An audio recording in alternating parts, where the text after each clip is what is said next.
নমস্কার বন্ধুরা, আজকে হলো আমাদের দ্বিতীয় দিন তারাপীঠে। সকাল সকাল সবাই মিলে বেরিয়ে পড়লাম পুজো দেওয়ার উদ্দেশ্যে। আর এখানে কাকা চলে এসেছে আমাদের পেছনে লাল রক্ত জবা বিক্রি করার জন্য। ঠিক আছে, মায়ের জন্য যে শাড়ি, মানে আমাদের মা তারার জন্য। এদিকে বউ আমার প্রচণ্ড খাটাখাট নিয়ে গেছে ভিডিও করতে। তো এই করতে করতে চলে আসলাম তারাপীঠ মন্দিরের রাস্তার মধ্যে। তো হাঁটতে হাঁটতে আমরা চলে আসলাম বামদেবের মন্দিরে। তো অবশ্যই মায়ের সাথে দেখা করতে গেলে মায়ের ছেলের সাথে দেখা করাটা আগে বেশি প্রয়োজন। সেখান থেকে দেখা করে মায়ের জন্য নিয়ে গেলাম লাল রক্ত জবার মালা, এবং এখান থেকে আস্তে আস্তে লাইন দিয়ে চলে গেলাম মন্দিরের উদ্দেশ্যে।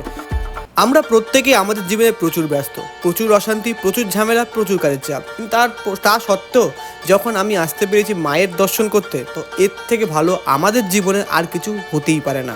তো দেখতে দেখতে আমরা চলে পেয়ে গেলাম মায়ের দর্শন। এখানে এসে মাকে দেখে মনে হলো যে এতটা শান্তি হয়তো আমি কোনোদিনও পাইনি, যেটা আমি আজকে পেলাম। তো যাই হোক, সবাই মিলে মাকে মন ভরে পুজো করলাম, মাকে ডাকলাম, মার আশীর্বাদ নিলাম, এবং আস্তে আস্তে চলে গেলাম আমাদের পরবর্তী যে পুণ্যার্থী তাদেরকে মায়ের দর্শন করার সুযোগ করে দেওয়ার জন্য। সবাইকে একটাই অনুরোধ করব, কেউ ভেতরে এসে অযথা সময় নষ্ট করবেন না, কারণ আমাদের পেছনে লক্ষ লক্ষ পুণ্যার্থী দাঁড়িয়ে যারা কিনা মায়ের দর্শন পাওয়ার জন্য। আপনি যদি দেরি করবেন তাদেরকে রোদ্রে আরও বেশি কষ্ট করতে হবে। ভগবানের লীলা কত সুন্দর না! আমরা যখন সকালবেলা আসি মনে হয় আর হাঁটতে পারছি না, আর যেতে পারছি না, বাইরে থেকে বেরোনোর সময় মনে হয় যেতে পারবো তো, এত দূরের রাস্তা।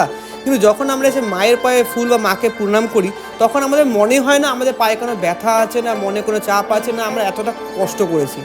এটাই হয়তো ভগবানের লীলা, যেটা হয়তো আমাদের সব কষ্ট দুঃখকে এক জায়গাতে মিলিয়ে দেয়, হয়তো বা শেষ করে দেয়। যদি রোজ আসতে পারতাম রোজ খুশি হয়ে যেতাম, কিন্তু আমাদের ব্যস্ততার জীবন থেকে হয়তো রোজ আসাটা আমাদের পক্ষে সম্ভব না। তো ঠিক আছে, মায়ের দর্শন করার পর আমরা করে নিচ্ছি আজকে সকালে ব্রেকফাস্ট, সাথে ছিল লুচি, যেটা আমার কিন্তু প্রচুর ফেভারিট। তো লুচি খেতে খেতে আমরা আমাদের সকালে ব্রেকফাস্ট করে ফেললাম। এরপরে চলে যাচ্ছি আবার আমরা আমাদের হোটেলের উদ্দেশ্যে। তো এখানে আমার ছোটো শালা, আমার শালি আর আমার শ্বশুর চলে এসে মায়ের ভোগ নিয়ে, যেটা কিন্তু খুব লাকি পার্সন হলে কিন্তু তারাই কিন্তু এটা পায়।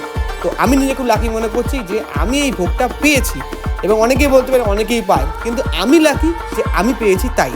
তো এই ভোগের দর্শন করতে করতে চলুন আপনারাও ভিডিও লিখে ফেলুন জয় মা তারা।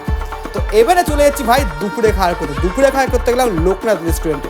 কোথায় হলো খাবার কেমন হবে জানি না, বাট খেতে বসে বুঝতে পারলাম যে খাবারটা সত্যি ভালো, এবং এতটা ভালো যে আমরা মোটামুটি যা খেয়েছি মোটামুটি মস্ত কেউই পাচ্ছিলাম না। তো তারপরে আমরা চলে গেলাম আবার হোটেলে রেস্ট নিতে।